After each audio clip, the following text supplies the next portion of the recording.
ಎಲ್ಲರಿಗೂ ನಮಸ್ಕಾರ ಸ್ನೇಹಿತರೆ. ನಮ್ಮ ದೇಶ ಕೃಷಿಯನ್ನೇ ಜೀವಾಳವಾಗಿರಿಸಿಕೊಂಡಿದ್ದರೂ ಕೂಡ ಇತ್ತೀಚಿನ ದಿನಗಳಲ್ಲಿ ಕೃಷಿ ಚಟುವಟಿಕೆಗಳನ್ನು ಉತ್ತೇಜಿಸುವುದು ಬಹಳ ಮುಖ್ಯವಾಗಿದೆ. ಯಾಕಂದ್ರೆ ಸಾಮಾನ್ಯವಾಗಿ ಕೃಷಿ ಮಾಡುವವರ ಸಂಖ್ಯೆ ಕಡಿಮೆಯಾಗುತ್ತಿದೆ. ಇದೇ ಕಾರಣಕ್ಕೆ ಕೃಷಿಯನ್ನ ಇನ್ನಷ್ಟು ಹೆಚ್ಚು ಜನ ಅಥವಾ ರೈತರು ಮುಂದುವರಿಸಿಕೊಂಡು ಹೋಗಲು ಕೇಂದ್ರ ಸರ್ಕಾರ ಹಾಗೂ ರಾಜ್ಯ ಸರ್ಕಾರ ರೈತರಿಗೆ ಅನುಕೂಲವಾಗುವಂತಹ ಕೆಲವೊಂದು ಪ್ರಮುಖ ಸೌಲಭ್ಯಗಳನ್ನು ಒದಗಿಸಿಕೊಡುತ್ತಿದೆ.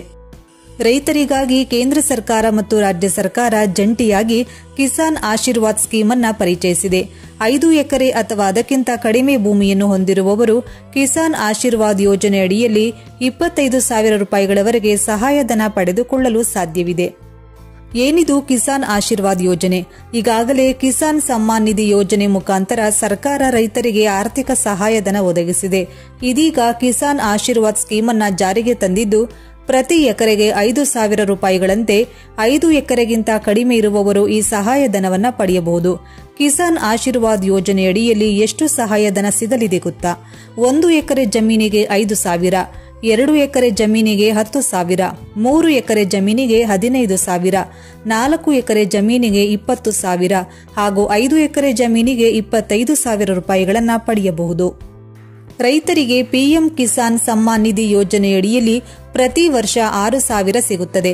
ಇದಕ್ಕೆ 25,000 ರೂಪಾಯಿಗಳ ಆಶೀರ್ವಾದ ಯೋಜನೆಯ ಸಹಾಯಧನ ಸೇರಿದ್ರೆ ಪ್ರತಿ ವರ್ಷ 31,000 ರೂಪಾಯಿಗಳನ್ನು ಸರ್ಕಾರದಿಂದ ರೈತರು ಪಡೆದುಕೊಳ್ಳಲು ಸಾಧ್ಯವಾಗುತ್ತದೆ. ಕಿಸಾನ್ ಆಶೀರ್ವಾದ್ ಯೋಜನೆಗೆ ಬೇಕಾಗಿರುವ ದಾಖಲಾತಿಗಳು: ರೈತರ ಭೂಮಿಯ ಪಹಣಿ ಪತ್ರ, ಆಧಾರ್ ಕಾರ್ಡ್, ಬ್ಯಾಂಕ್ ಖಾತೆಯ ವಿವರ, ಆಧಾರ್ ಕಾರ್ಡ್ಗೆ ಲಿಂಕ್ ಮಾಡಲಾದ ಮೊಬೈಲ್ ಸಂಖ್ಯೆ, ಪಾಸ್ಪೋರ್ಟ್ ಅಳತೆಯ ಫೋಟೋ. ಅರ್ಜಿಯನ್ನ ಎಲ್ಲಿ ಸಲ್ಲಿಸಬಹುದು ಗೊತ್ತಾ? ರೈತರು ಹತ್ತಿರದ ಕೃಷಿ ಇಲಾಖೆಗೆ ಹೋಗಿ ಸಂಬಂಧಪಟ್ಟ ದಾಖಲೆ ಹಾಗೂ ಮಾಹಿತಿಯನ್ನು ನೀಡಿ ಈ ಯೋಜನೆಗೆ ಅರ್ಜಿಯನ್ನ ಸಲ್ಲಿಸಬಹುದು. ಸದ್ಯ ಈ ಯೋಜನೆಯ ಪ್ರಯೋಜನವನ್ನ ಜಾರ್ಖಂಡ್ ರಾಜ್ಯದಲ್ಲಿರುವ 35 ಲಕ್ಷ ರೈತರು ಪಡೆದುಕೊಳ್ಳುತ್ತಿದ್ದಾರೆ. ಈ ಯೋಜನೆ ಜಾರ್ಖಂಡ್ನಲ್ಲಿ ಸಕ್ಸಸ್ ಆದರೆ ರಾಷ್ಟ್ರವ್ಯಾಪಿ ಇದನ್ನ ವಿಸ್ತರಿಸಲಾಗುವ ಎನ್ನುವ ವರದಿ ಲಭ್ಯವಾಗಿದೆ.